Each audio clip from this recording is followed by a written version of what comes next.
बिस्मिल्लाहिर्रहमानिर्रहीम।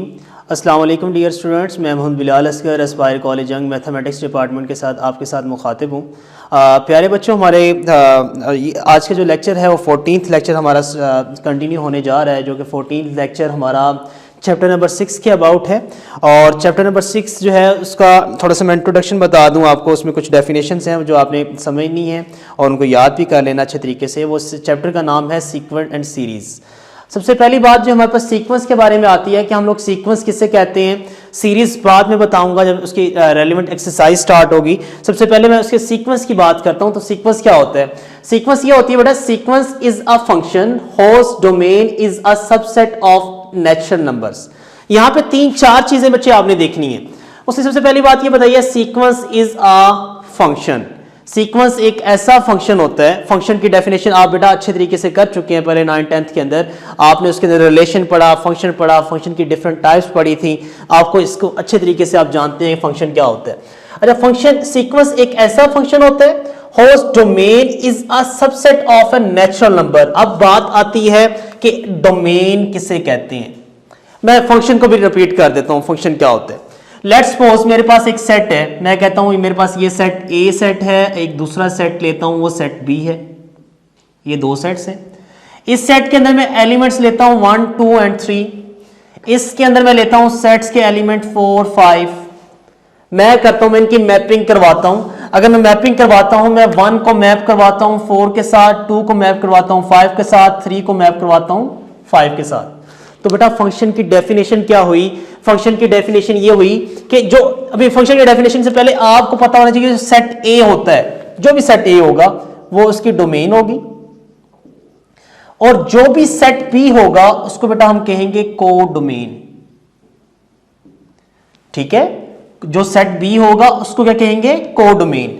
अच्छा बात सुने, अब फंक्शन की डेफिनेशन ये होती है कि आपका जो सेट ए के हर एक एलिमेंट जो है, जितने भी एलिमेंट्स हैं 1, 2, 3 एलिमेंट्स हैं, तो तीनों के तीनों एलिमेंट्स यूज होने चाहिए। यूज का मतलब इनके साथ कोई ना कोई अगला नंबर सेट बी का रिलेशन बना रहा हो।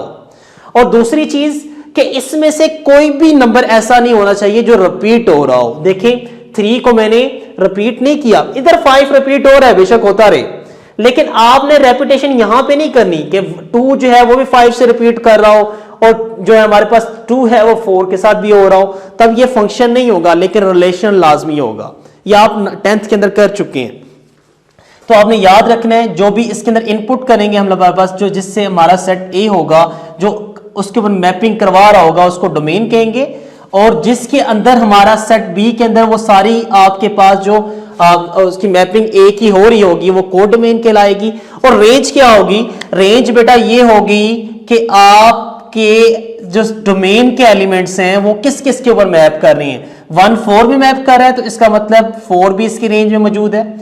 2 5 में मैप कर रहा है, इसका मतलब 5 भी इसकी रेंज में मौजूद है। और 3 5 में मैप कर रहा है, इसका मतलब 5 भी इसके अंदर मौजूद है। तो आपकी रेंज क्या कहलाएगी? 4 एंड 5 होगी। और हमेशा याद रखिएगा, को डोमेन और रेंज इक्वल हो भी सकते हैं और इक्वल नहीं भी हो सकते। लेट्स सपोज कैसे इक्वल नहीं हो सकते, मैं यहां पे एक नंबर और ले लेता हूं 6। अब देखें मैंने 3 को इधर ही मैप करवाया, 2 को 5 में मैप करवाया, 1 को 4 में मैप करवाया। ये फंक्शन है अब, क्योंकि इसके सारे एलिमेंट्स यूज हुए हैं, इसका कोई एलिमेंट रिपीट भी नहीं हुआ डोमेन का। लेकिन अगर आप देखें तो को डोमेन के अंदर 4 5 6 तीनों आएंगे, लेकिन रेंज के अंदर सिर्फ 4 और 5 आएंगे, क्योंकि आपके जो 1 2 3 हैं वो सिर्फ इसी के ऊपर मैप कर रहे हैं 4 5 पे। अच्छा देखिएगा, अब उसने ये कहा है सीक्वेंस एक ऐसा फंक्शन होता है होज डोमेन। अब डोमेन का मतलब जो आपने पुट करना है, उसके अंदर जो भी पुट करेंगे वो domain is a subset of natural number. तो आपको पता है नेचुरल नंबर कौन से होते हैं? नेचुरल नंबर बेटा आपके पास होते हैं 1 2 3 4 अप टू सो ऑन। यानी उस फंक्शन के अंदर हम क्या पुट करेंगे? 1 2 3 4 5 6 में से कोई वैल्यूज पुट करेंगे, उसका कोई ना कोई सबसेट लेंगे, सबसेट लेके उसके अंदर पुट करेंगे, तो जो भी हमारे पास एक चीज आएगी वो क्या कहलाएगी? एक सीक्वेंस कहलाएगी। इसके क्वेश्चन करेंगे तो आपको मजीद समझ आ जाएगी। नेक्स्ट देखिए रियल सीक्वेंस। रियल सीक्वेंस क्या होती है? If all the numbers of a sequence. पहली चीज तो आपको पता चल जाना चाहिए सीक्वेंस क्या होती है। जब आपको सीक्वेंस का पता चल गया तो सीक्वेंस के अंदर जितने भी नंबर्स हो वो सारे के सारे रियल हो। रियल का मतलब क्या होता है, रियल नंबर्स का सेट आप जानते हैं वो क्या होगा, 0 plus minus 1 plus minus 2 up to so on. अगर ऐसी सीक्वेंस आपके पास आ रही है जिसके अंदर सारे के सारे पॉजिटिव नेगेटिव और ऐसी नंबर आ रहे हैं, उसको हम क्या कहेंगे, एक रियल सीक्वेंस कहेंगे। इस फॉर्म में आ जाए। अच्छा, उसके बाद फाइनाइट सीक्वेंस, ये उसकी बेटा दो टाइप्स हैं, टाइप्स ऑफ सीक्वेंस। टाइप्स के अंदर ये दो टाइप्स आ जाती हैं, एक होती है फाइनाइट सीक्वेंस, एक होती है इनफिनिट सीक्वेंस। अच्छा, फाइनाइट सीक्वेंस क्या होती है, ऐसी सीक्वेंस जो कि कहीं ना कहीं खत्म हो जाए। लेट्स सपोज मैं इवन नंबर का सेट लेता हूं, मैं कहता हूं 2 4 6 8, ये बेटा मेरे पास एक फाइनाइट सीक्वेंस।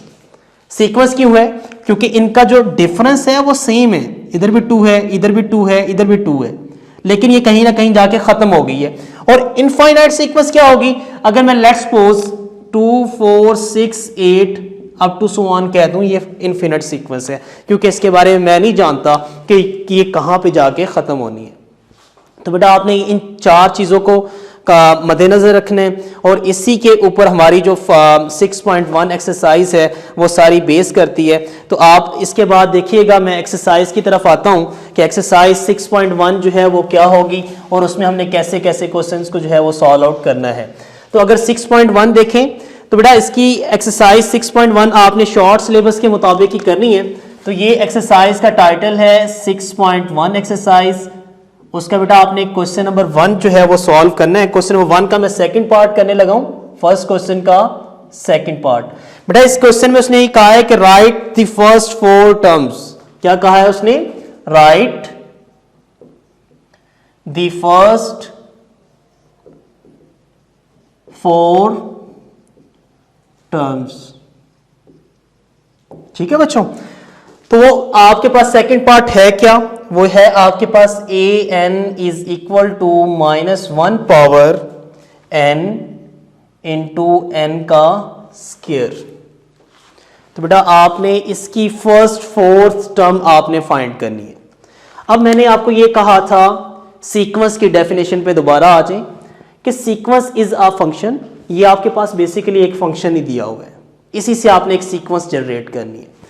उसके बाद उसने कहा host domain is a subset of a natural number.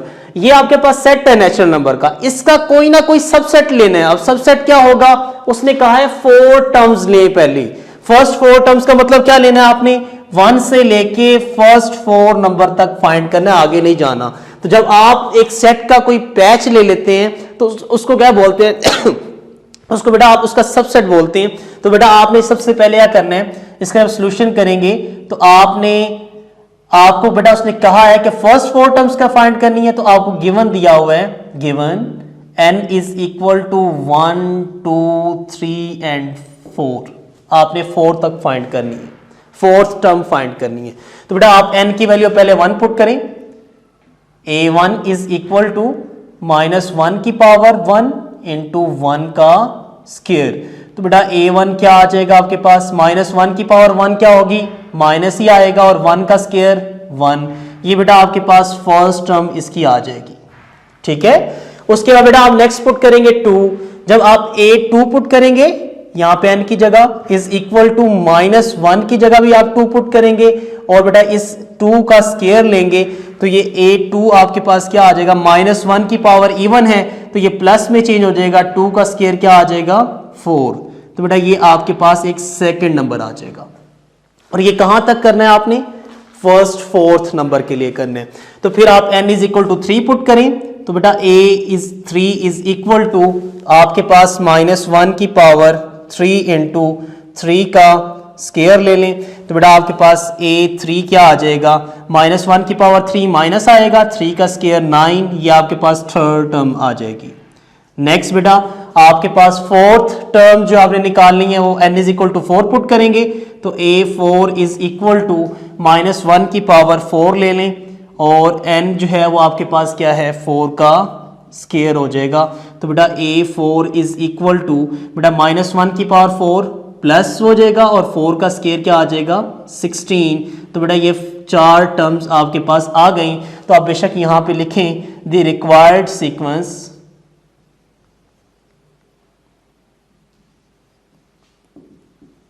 Required first fourth term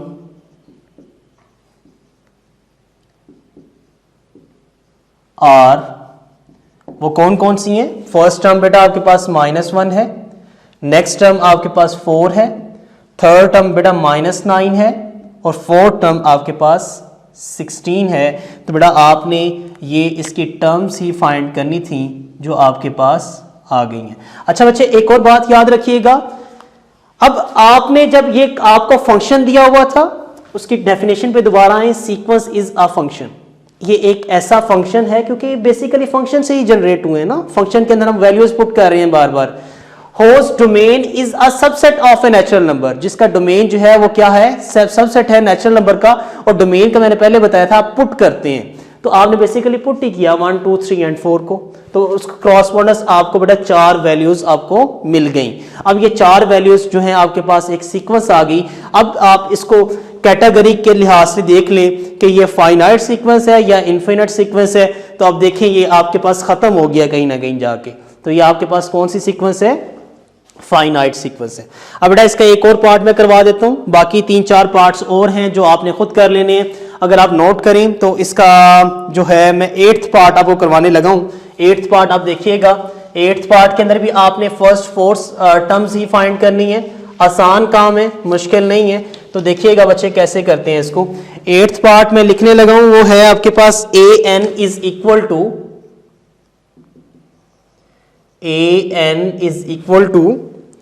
n into an-1। और बेटा यहां पे उसने गिवन दिया हुआ है कि a1 इज इक्वल टू 1। आपने फर्स्ट 4 टर्म्स फाइंड करनी है। बेटा इस क्वेश्चन में आप देखिए नोट करिएगा, तो यहां पे उसने a1 तो पहले ही दे दिया है कि वो आपके पास 1 आता है, आपको निकालने की जरूरत नहीं है क्योंकि उसने 1 दे दिया आपको। आपने किसके लिए चेक करना है? आपने फर्स्ट 4 टर्म फाइंड करनी है, तो आपने n is equal to 2 3 and 4 लेना है क्योंकि उसने a1 पहले ही दे दिया है।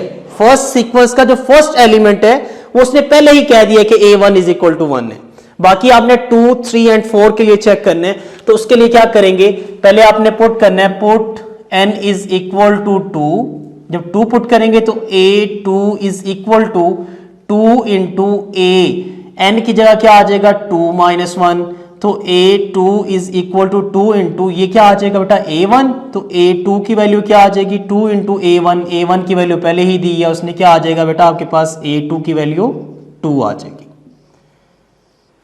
ऐसे ही बेटा आपने n is equal to 3 put करना है।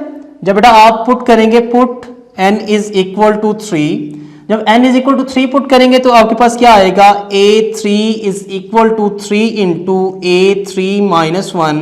तो बेटा a3 की वैल्यू क्या आ जाएगी? 3 इंटू a2। तो बेटा a2 की वैल्यू आपके पास मौजूद है, वो यहां पुट कर दें, वो आपके पास क्या थी? 2 थी। तो बेटा a3 क्या आ जाएगा आपके पास? 6 आ जाएगा। ऐसे ही बच्चे आपने फोर्थ के लिए चेक कर लेना है, put n is equal to 4। जब बेटा आपने 4 पुट करना है तो आपके पास क्या आएगा? a4 is equal to 4 into a4 - 1। तो बेटा आपके पास क्या आएगा? a4 is equal to 4 into a3। तो बेटा a4 क्या आ जाएगा? 4 इंटू a3। a3 की वैल्यू आपके पास क्या थी बेटा? वो आपके पास 6 आई थी। तो बेटा a4 क्या आ जाएगा आपके पास? 24। तो बेटा आपके पास रिक्वायर्ड सीक्वेंस जो आपने जनरेट की वो फर्स्ट 4 टर्म क्या आ जाएंगी? हेंस द रिक्वायर्ड सीक्वेंस आपने खुद लिख लेना है। a1 आपको दिया हुआ था, वो क्या था आपके पास? 1। a2 आपने फाइंड किया, वो क्या आ गया? 2। a3 आपने फाइंड किया, वो क्या आ गया? 6। और a4 आपने फाइंड किया, वो क्या आ गया? 24। तो बेटा आपके पास ये आपकी एक रिक्वायर्ड सीक्वेंस जो होगी आपके पास आ जाएगी। जी बेटा नेक्स्ट उसी एक्सरसाइज 6.1 का क्वेश्चन नंबर 2 देखिएगा। उसने ये कहा है फाइंड द इंडिकेटेड टर्म्स। बेटा इंडिकेटेड टर्म्स का मतलब आपको एक सीक्वेंस पहले ही दी हुई है। पहले क्वेश्चन में क्या था? पहले आपको एक फंक्शन दिया होता था, उसके अंदर आपने क्या करने थे, उसने कहता था कि फर्स्ट 4 टर्म्स फाइंड करें, फर्स्ट 6 टर्म्स फाइंड करें। तो आपने जो फर्स्ट 4 या 6 या 8 जितनी भी टर्म्स वो कह देगा तो आपने n की वैल्यू जो है वो नेचुरल नंबर में से ले लेनी है। यानी फर्स्ट 8 कहेगा तो 1 to 8 ले लेना है, अगर फर्स्ट 20 कहेगा तो 1 to 20 ले लेना है। तो बेटा ऐसे आपके पास एक सीक्वेंस की फर्स्ट 20 टर्म या फर्स्ट 8 टर्म या फर्स्ट 4 टर्म जो है वो जनरेट हो जाएंगी। अब आपने क्या करना है, फाइंड द इंडिकेटेड टर्म्स का मतलब ये है कि आपने A8 को फाइंड करना है, यानी कि आपके पास जो इस सीक्वेंस है ना, ये वाली सीक्वेंस सारी, इसमें 8th पोजीशन पे कौन सा नंबर होगा। पहला देखें आपके पास first position, second, third, fourth, fifth, six, 6 number तक उसने दे दिए हैं। उसने कहा 7 और 8 भी बताएं, अगला 8 तक बताएं कि 8th पोजीशन पे कौन सा नंबर होगा। तो बेटा आप नोट करें, अगर आप इसका सोल्यूशन देखें तो सोल्यूशन से बेहतर है कि आप इसको कॉमन सेंस की चीज है, ये आपके पास है 1 -3 5 -7 9 एंड -11। बेटा ये आपको एक उसने सीक्वेंस पहले दी हुई है, और ये जब सीक्वेंस दी है इसमें अगर आप नोट करें तो बच्चे आपके पास जो सीक्वेंस बन रही है वो पॉजिटिव नंबर की अलग बन रही है, इसके बाद यहां पे कोई नंबर होगा, और जो नेगेटिव नंबर्स हैं उनकी सीक्वेंस अलग बन रही है। ये देखिएगा यहां पे ये, उसके बाद या इससे आगे कोई नंबर होगा।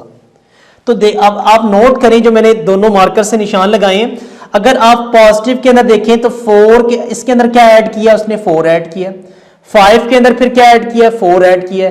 तो आप मतलब क्या कि पॉजिटिव नंबर के अंदर किस किस का डिफरेंस है, 4 का डिफरेंस है। तो आप बेटा अगर इसके अंदर 4 ऐड करें 9 के अंदर 4 ऐड करें, कितना आएगा आपके पास 13। तो बेटा नेक्स्ट नंबर क्या आ जाएगा, A7 पे 13 आ जाएगा। ऐसे बेटा अगर माइनस में देखें तो -3 के अंदर क्या ऐड किया है, -7 बना है, -4। अब इसके अंदर फिर -4, इसके अंदर फिर जब -4 ऐड करेंगे तो आपके पास क्या आएगा, -15। तो बेटा A8 पे क्या नंबर आ जाएगा, वो होगा -15 का। ठीक है बच्चे, ये आपके पास आ जाएगा। इस क्वेश्चन का बेटा उसने फर्स्ट पार्ट भी दिया है, ये 5th पार्ट था, फर्स्ट पार्ट भी मैं करवाने लगा हूं। फर्स्ट पार्ट देखिएगा, फर्स्ट पार्ट है बेटा आपके पास 2 6 11 17 और कॉमा कॉमा कॉमा A7। उसने बेटा ये कहा है कि इसके अंदर आपने इसकी 7th टर्म बतानी है कि 7th टर्म क्या होगी। आप नोट करें, फर्स्ट है आपके पास 4 और 2 और 4 के दरमियान डिफरेंस कितना है बच्चे, अगर आप नोट करें तो वो डिफरेंस कितना आ रहा है, 4 का आ रहा है, इसके दरमियान। इसके और इसके दरमियान कितना आ रहा है, 5 का आ रहा है। इसके और इसके दरमियान कितना आ रहा है, 6 का आ रहा है। तो इसके अगला 7 का होगा, फिर 8 का होगा। देखें ये आपके पास, मैं इसका सोल्यूशन देखें तो 2 6 11 17 comma comma comma A7 term find करनी है। तो बेटा आपको जो फर्स्ट टर्म दी हुई है ये तो है ही फर्स्ट, ये सेकंड, ये थर्ड, ये फोर्थ तक दी हुई है, 5th 6th और 7th फाइंड करनी है आपने। तो जब बेटा वो फाइंड करनी है तो आप नोट करें, मैं पहले बताने लगा हूं कि इस टर्म से ये टर्म कैसे बनी है। तो 2 के अंदर क्या ऐड किया है कि 6 बना, तो 2 + 4 बना तो क्या आ गया 6। तो ये 6 को दोबारा लिख लें। 6 के अंदर क्या ऐड किया, 5 ऐड किया तो क्या बन गया 11। फिर 11 को दोबारा लिख लें। 11 के अंदर फिर क्या ऐड करेंगे, 6 ऐड करेंगे तो क्या बना 17। अब बेटा इसके बाद देखिएगा, अब इस 17 को दोबारा लिख लें। जब मैंने 17 को दोबारा लिख लिया, पहले क्या आ रहा था 4 5 6, अगला नंबर लिखे 7। तो बेटा 7 ऐड करेंगे तो क्या आ जाएगा 24। तो बेटा आपने देखें फर्स्ट टर्म आ गई, सेकंड, थर्ड, फोर्थ, तो फोर्थ टर्म आ गया, हमने 7 टर्म तक फाइंड करने।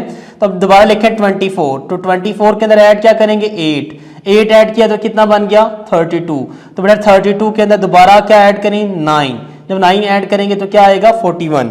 तो बेटा फर्स्ट आपके पास ये रही 2, सेकंड 6 बन गई, थर्ड 11 बन गई, फोर्थ 17 बन गई, 5th 6th एंड 7th की 7th टर्म्स आपके पास आ गई। तो बेटा जो सीक्वेंस होगी, सो A7 इज इक्वल टू क्या आएगा 41। आपने उसकी 7th टर्म ही फाइंड आउट करनी थी। अच्छा बच्चे, इसका क्वेश्चन नंबर 3 भी देखिएगा, उसने उसमें ये कहा है, यहां पे तो उसने मेंशन कर दिया था कि आप फाइंड करें 8th term, 7th term, second term या कुछ भी फाइंड कर लें, लेकिन जो आप क्वेश्चन नंबर 6 है उसका क्वेश्चन पार्ट नंबर 2 और पार्ट नंबर 4 करना है। तो आप क्वेश्चन 6 में मैं दोनों पार्ट ही आपको करवाने लगा हूं। तो देखिएगा क्वेश्चन नंबर 3 के मैं पहले सेकंड पार्ट बताने लगा हूं कि सेकंड पार्ट क्या है। तो सेकंड पार्ट वैसे जो है वो है 137, 15 एंड 31, 15 एंड 31 कॉमा कॉमा। इस क्वेश्चन में उसने कहा है find the next two terms. आपने सारी नहीं फाइंड करनी, आपने इस नंबर से अगली टर्म सिर्फ बतानी है और यहां तक देखना है कि ये टर्म्स आई कैसे हैं, ठीक है। तो आपने जब इसके लिए करेंगे तो आपने ये देखना है किस तरह आई हैं। तो आप नोट करें, इसका सॉल्यूशन देखें जरा कि कैसे आई हैं ये टर्म्स। 1 के अंदर क्या चीज ऐड की है या सब्ट्रैक्ट की है या मल्टीप्लाई किया है कि आपके पास 3 बन गया। तो यहां बेटा कितने का डिफरेंस है, 2 का। इधर डिफरेंस कितने का है, 4 का। इधर डिफरेंस कितने का है, 8 का। यानी 2 2 4, 4 2 8, 8 2 16, 16 2 32, 32 64। यानी हर जो डिफरेंस आ रहा है उसको वो 2 से मल्टीप्लाई करके नेक्स्ट टर्म निकाल रहा है, वेरी नेक्स्ट टर्म। तो आप देखें आपने क्या किया, आप या तो फिर ऐसे कर लें कि आप जो है 1 के अंदर क्या ऐड करवा रहा है, वो फर्स्ट टर्म के अंदर 2 ऐड किया तो क्या बना, 3 बन गया। अब 3 के अंदर इसका डबल कर दें तो क्या आएगा, 4 के ऐड किया तो क्या आ गई नेक्स्ट टर्म, 7। अब 7 नेक्स्ट लिखें, 7 के अंदर क्या इसका डबल करेंगे क्या होगा, 8 क्या आएगा, 15। अब 15 दोबारा लिख लें तो 8 का डबल करें तो क्या आएगा, 16। तो क्या आ जाएगा बेटा, 31। यहां तक तो बेटा मैंने निकाल दी है। अब नेक्स्ट टर्म्स निकालनी है, 2 टर्म्स। तो बेटा 31 पहले लिखें तो 16 का डबल करें तो क्या आएगा, 32। तो बेटा ये बनेगा 63। अब 63 दोबारा लिख लें तो 63 में बेटा इसका डबल कर दें तो बनेगा 64। तो बेटा ये आपके पास बन जाएगा 127। तो नेक्स्ट 2 टर्म्स क्या बन जाएंगी, सो सीक्वेंस इज, जो आपकी सीक्वेंस बनेगी 1 3 7 15 31 63 एंड 127 बन जाएगी। तो देखिए पहले उसने 5 सीक्वेंस की जो आपको नंबर्स थे वो दिए हुए थे, आपने उसके नेक्स्ट 2 नंबर्स भी आपने उसको निकाल के दे दिए। अगर आप नोट करें तो ये आपके पास एक सीक्वेंस भी है और ये सीक्वेंस जो है वो आपके पास एक टाइप्स में अगर देखी जाए फाइनाइट है या इनफाइनाइट है, तो ये फाइनाइट सीक्वेंस है क्योंकि इसके लास्ट नंबर का आपको पता है, तो इसलिए ये आपकी फाइनाइट सीक्वेंस है। तो बेटा इसका जो आपने जो क्वेश्चन नंबर 4 है, क्वेश्चन नंबर 3 का, वो आपने खुद सॉल्व कर लेना है। इंतहाई आसान एक्सरसाइज है ये आपकी 6.1 जो है बेसिकली सीक्वेंस और सीक्वेंस की टाइप से रिलेटेड थी, जो आज ख़त्म हो गई है। नेक्स्ट इंशाल्लाह हम लोग जो है 6.2 नेक्स्ट लेक्चर में स्टार्ट करेंगे।